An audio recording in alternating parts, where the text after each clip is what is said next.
memory, and it was a little while ago that I sent through the talk suggestion. I'm talking about love, which is kind of nice because it's the day after Valentine's Day. So maybe a day where we are questioning our life choices, who knows, and wondering, what is this thing called love, which I think is the song, and maybe asking ourselves, what does it mean to love?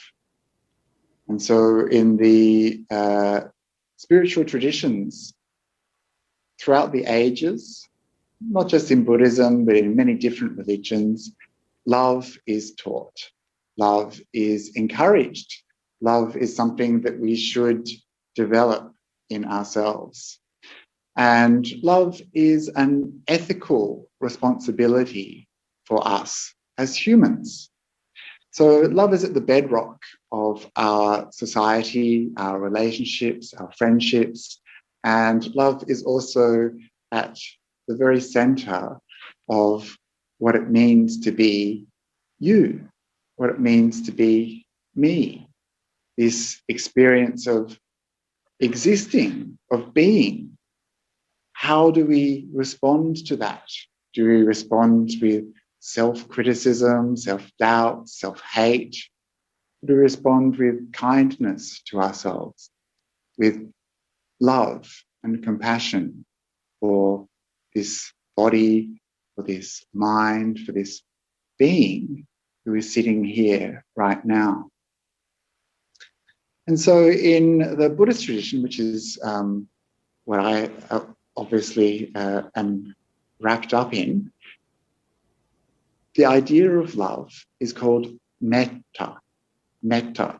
And so you've probably heard this term before, metta meditation, metta bhavana, the development of a mind of love, is is one of the most important meditations and most frequently taught meditations on the Buddhist path. But of course, it doesn't belong only to Buddhists. It's not a Buddhist practice. It's something that existed before the time of the Buddha, and it's something that is shared amongst all the world's spiritual traditions. But in Buddhism, we find it kind of framed in a very particular way. And the metta meditation fits into a series of 4 different types of meditation called, one of 2 names, called the Brahma Viharas, the dwelling place of the Brahmas, or dwelling place of the excellent, the dwelling place of the gods, maybe. And another word is apamanya. This is the ancient language Pali. Apamanya means limitless, boundless, immeasurable. So these are the kinds of minds of love that we're trying to develop. And there's 4 different types of Brahma Viharas, or apamanya, limitless meditations that we can develop. The first is love, and love is the basis and the most important of those. Second is karuna, or compassion. So compassion is like love in action, in a way, wanting to make sure that beings are free from suffering. The third is sympathetic joy, or empathetic joy, or rejoicing, also known as mudita. This is like what I like to call a poor person's happiness. It's the kind of happiness that we have when we look at other people and see that they are happy, or they've been successful, or they've done well in life, and we use their happiness and rejoice in their happiness. So we get happy off the back of other people's happiness. So it's kind of like a cheap way to be happy.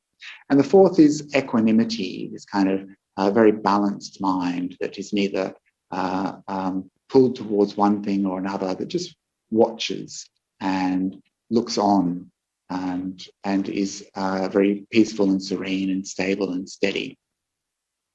So metta meditation is regarded as the basis for all these. And this word metta, it comes from another word, mitta, which means friend. So it's often translated as love or loving kindness, but friendliness is another way that we might frame it. Often when we think about love, we think about things like, Valentine's Day or romantic love or intimate relationships. But this isn't what is meant by this word metta. And we know that there's many forms of love. So when you hear me talking about love, don't be confused. Know that I'm talking about not romantic love or intimate love, but a kind of love that is a little bit bigger, a little bit broader, more encompassing.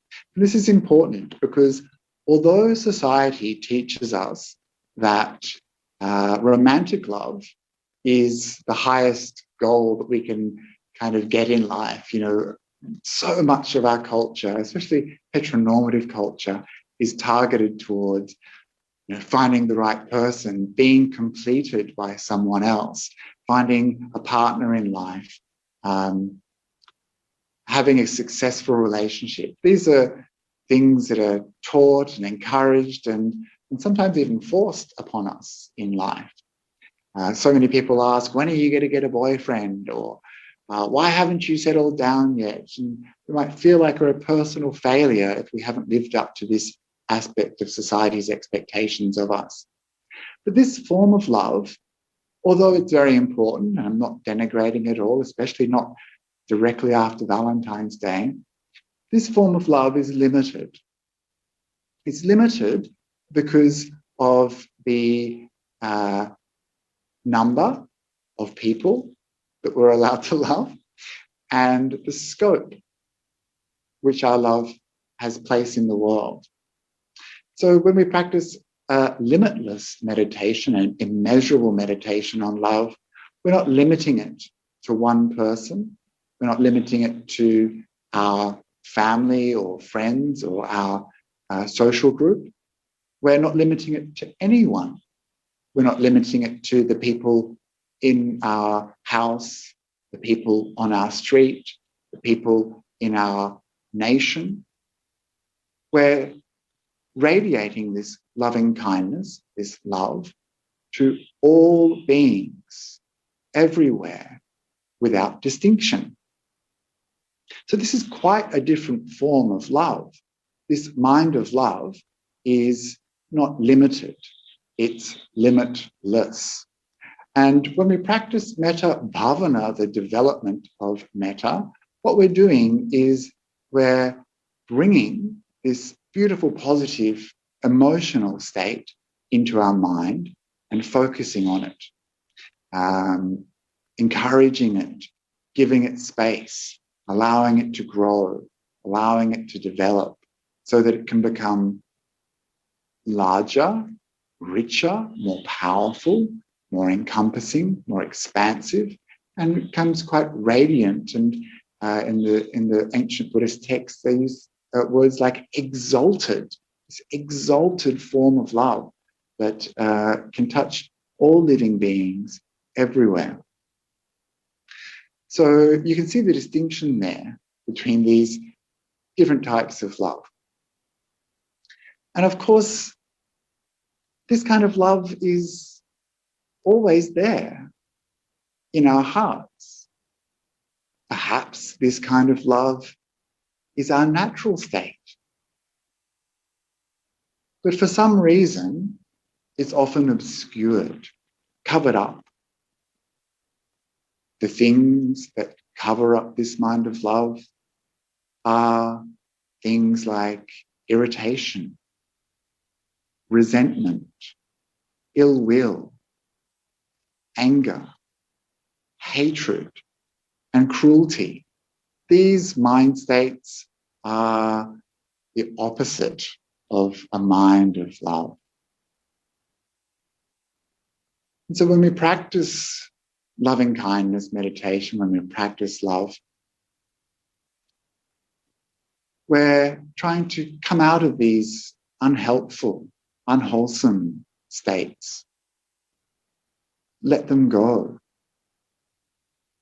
And we're trying to encourage these beautiful mind state of love.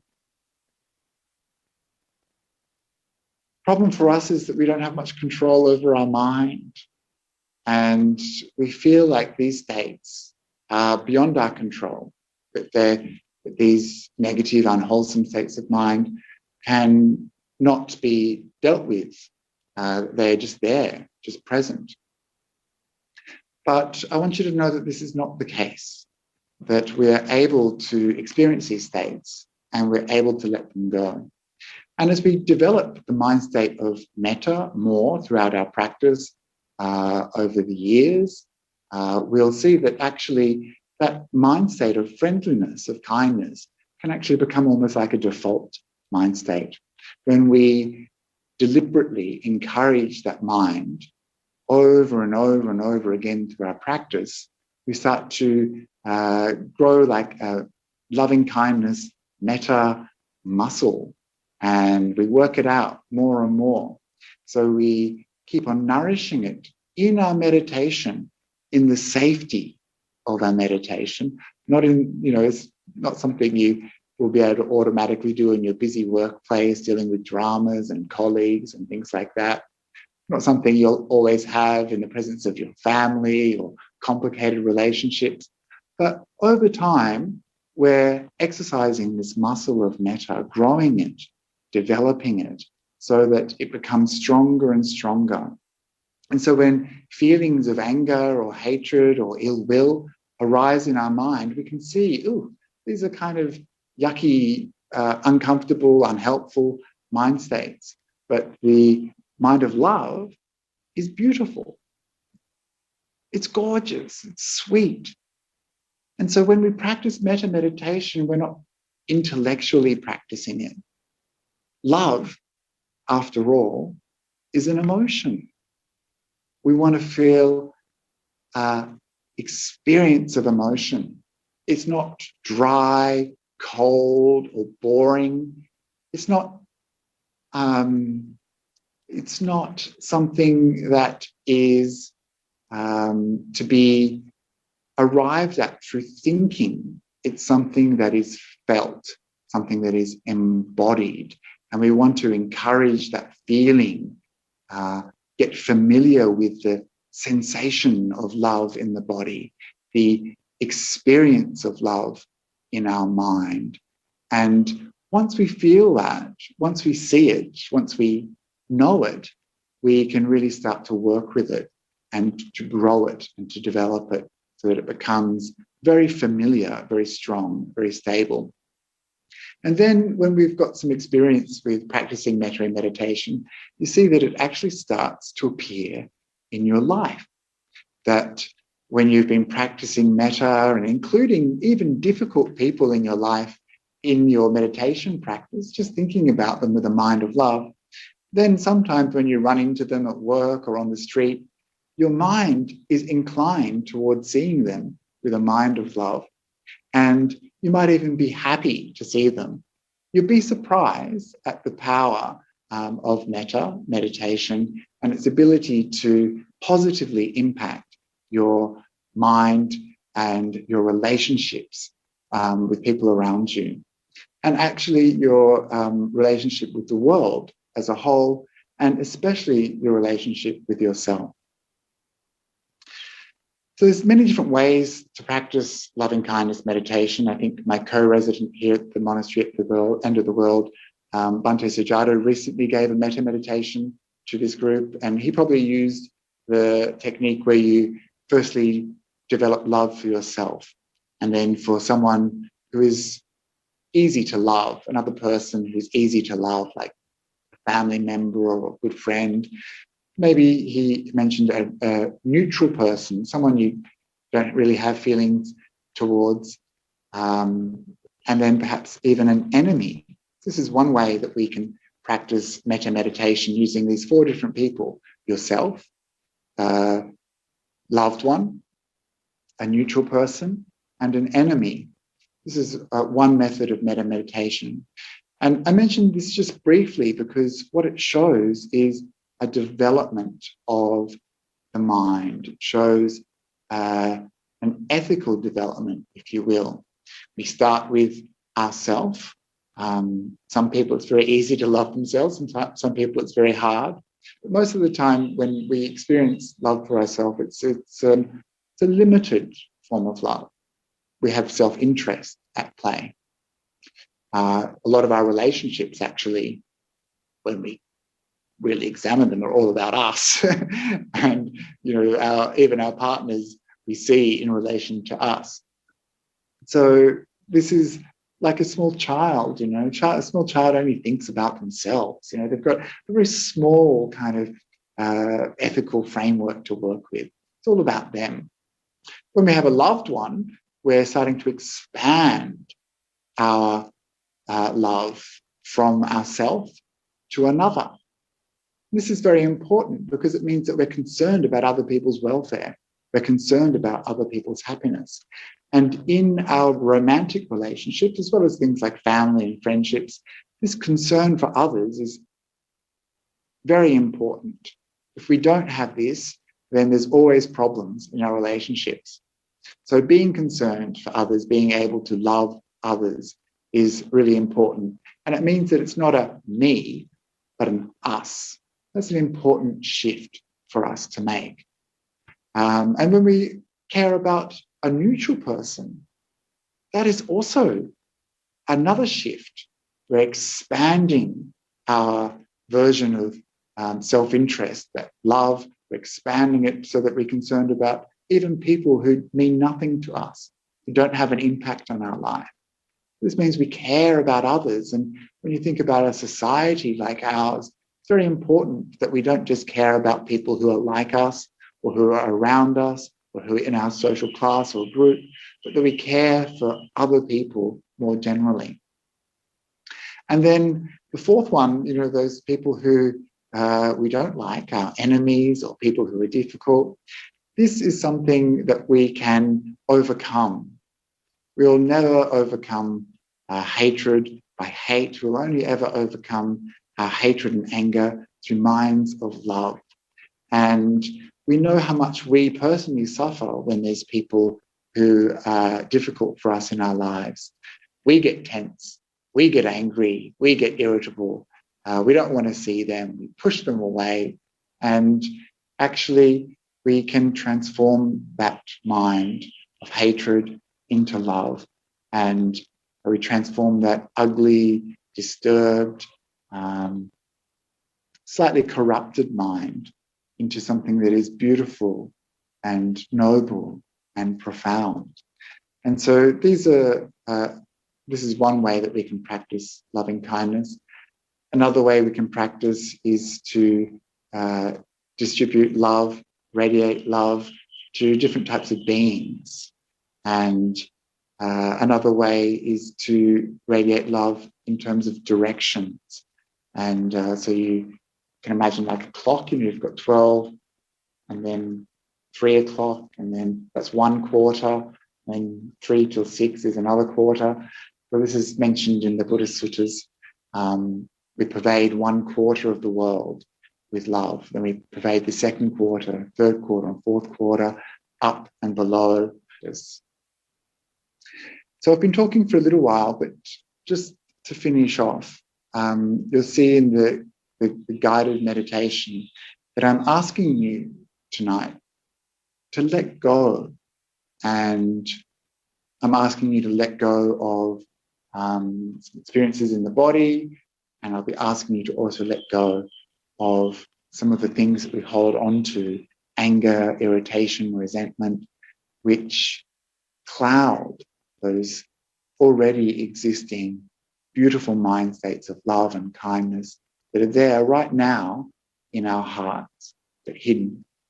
And so we'll be trying to unlock those beautiful mind states, and we'll be trying to develop the mind of love, trying to get in touch with that feeling in our body, in our mind of metta.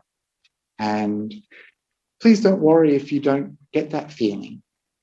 For some people, this is a very challenging meditation. For other people, it's an effortless meditation. I don't know where you're at, but please just give it a go and see what you can let go of and see what you can develop, and keep trying it, and who knows what may happen for you.